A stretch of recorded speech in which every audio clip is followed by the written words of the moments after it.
విశాఖపట్నం 22వ వార్డులో ఈరోజు మన రైతు బజారు మద్దిలపాలెం రైతు బజార్ పెడాపురంలో ఉన్న రైతు బజారు ఎన్నో సమస్యలన్నీ ఉంటున్నాయని చెప్పేసి కంప్లైంట్ చేశారు. వాళ్ళ సమస్య అంటే ఇది మనకు కనుక్కుందాం. అమ్మ ఏమైందమ్మా బజార్లో ఏం ప్రాబ్లం?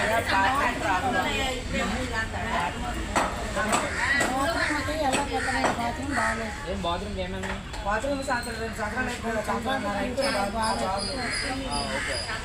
ఇప్పుడు ఈరోజు ఇక్కడ ఏంటంటే వీళ్ళ దగ్గర ఆశీలు తీసుకోవడాలు అన్నీ చేస్తున్నారు. గవర్నమెంట్ ఆదాయం అనేది తీసుకున్నా సరే వాళ్ళకి ఒక బాత్రూమ్ లేకుండా చేస్తారు. బాత్రూమ్ అనేది ఒక గడ్డకి ఆనుకొని ఉంది. అది ఏం చేశారంటే గడ్డకి ఆనుకొని ఉన్నదానికి ఏంటంటే అది గడ్డలో కూలిపోయే సిచ్యువేషన్ ఉన్నప్పుడు వాళ్ళు దాన్ని బాగు చేస్తానని చెప్పి అలా వదిలేశారు.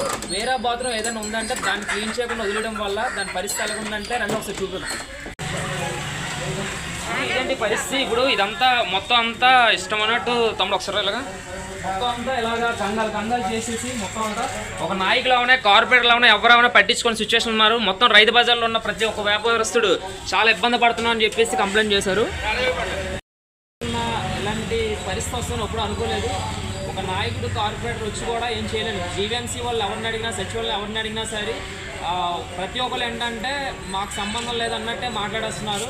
లేదంటే చూద్దాం అని చెప్పి చెప్తున్నారు. ఇది ఎంతవరకు అనేది మన జీవీఎంసీ కమిషనర్ గారు దీన్ని వెంటనే స్పందించాలి. ఎందుకంటే ఇక్కడ లేడీస్ కూడా చాలామంది ఉన్నారు. వాళ్ళు ఎక్కడికైనా టాయిలెట్స్కి వెళ్ళాలంటే చాలా ఇబ్బంది పడుతున్నారు.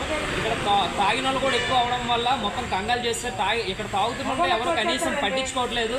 ఏ నాయకుడు అనేది పట్టించుకోవట్లేదు. ఊర్లో ఏంటంటే ఇప్పుడు బిల్డర్లు అవనివ్వండి, జీవీఎంసీ వాళ్ళు అవనివ్వండి, ఎంప్లాయీస్ ఎవరైనా అవనివ్వండి, లేదంటే కార్పొరేటర్ అవన్నీ ఎవరైనా సరే మొత్తం రూపాయి కూడబెట్టేసి కోట్లు సంపాదిస్తున్నారు. ఈ విషయంలో ఖచ్చితంగా జీవీఎంసీ కమిషనర్ అనే కాదు, గోడ ప్రభుత్వంలో ఉంటున్న మన సీఎం గారు అవనివ్వండి, డిప్యూటీ సీఎం గారు ఎవరైనా సరే 22వ వార్డులో ఎంత ఇబ్బంది పడుతున్నారు అనేది ఒక్కసారి చూడాలి, స్పందించాలి. ఈ బాత్రూమ్ అయితే కాలువకు ఆనుకొని ఉండడం వల్ల ఇది కూలిపోయే సిచ్యువేషన్లో ఉంది. దీన్ని అసలు కానీ బాగు చేయించాలి. ఒక 2 సంవత్సరాలు పెట్టాలి వదిలేస్తారు, తాళాలు వేసి వదిలేశారు. బాగున్న బాత్రూమ్ ఏదైనా ఉందంటే దానికి కనీసం ఒక క్లీనింగ్ అనేది లేకుండా చేస్తున్నారు. లేడీస్ చాలా ఇబ్బంది పడుతున్నారు. ఇది ఒక మనిషి ప్రాణానికే చాలా ప్రమాదం. ఇది కూలిపోయిందంటే మనిషి ప్రాణానికి చాలా ప్రమాదం. ఇలాంటి సిచ్యువేషన్లు అన్నీ వదిలేసి ఎక్కడ వార్డుల్లోకి వెళ్ళి మేము ఇది చేస్తాం, లేదంటే సీఎం మీద కేసేస్తాం, పిఎంల మీద కేసేస్తాం అని చెప్పేసి ప్రతి ఒక్కడు హడావిడి చేసిన ఎక్కువ మంది నాయకులు అయిపోయారు ఇప్పుడు. అలానే ఇప్పుడు ఏంటంటే ఈవిని ఒకసారి ఇప్పుడు అడుగుదాం. అమ్మ ఏంటి ఇప్పుడు బాత్రూమ్ పరిస్థితి ఏంటి ఏమని చెప్పారు? ఎవరిని కంప్లైంట్ చేశారా? కంప్లైంట్ చేస్తే అది ఎర్రగొట్టి కడతారమ్మా అని అంటున్నారు, కానీ ఆ క్లీన్ చేయడానికి కూడా ఎవరిని పంపించట్లేదు. అది కంపు ఇది కట్టించారంటే అందులో మగవాళ్ళు వెళ్ళిపోతున్నారు. ఆడవాళ్ళు అయితే కట్టున్నారు కానీ ఉంచుకుంటూ మగవాళ్ళు వెళ్ళిపోతున్నారు.